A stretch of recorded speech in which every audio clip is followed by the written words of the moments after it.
OBC नेते लक्ष्मण हाके आणि खासदार बजरंग सोनवणेंमध्ये शीतयुद्ध रंगलेलं आहे। सोनवणेंच्या टीकेवरती हाकेंनी जोरदार उत्तर दिलेलं आहे। लक्ष्मण हाकेंना बीडमधून निवडणूक लढवायची असेल म्हणून ते सध्या बीड जिल्हा दौऱ्यावरती जास्त आहेत, असा मिश्किल टोला बजरंग सोनवणेंनी लगावलाय। पाहूया।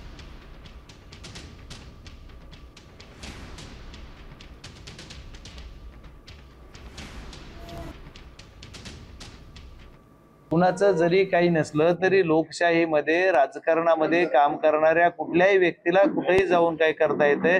बीडमध्ये त्यांचे काही हित संबंध असतील किंवा बीडमध्ये त्यांना काहीतरी उद्या बीडला त्यांना येऊन निवडणूक लढवायची अशी इच्छा असेल, उद्या काही असू शकतं। बजरंग सोनवणे बावचाळलेत, बजरंग सोनवणे भंजाळलेत। 8 दिवसापूर्वी ते म्हणले की गावच्या ग्रामपंचायतीचा सदस्य व्हायला सांगा आणि आज म्हणतायत की बीड जिल्ह्यामध्ये हे लोकसभा लढायला येणार आहेत। नक्की ठरव बाबा म्हणाव तू।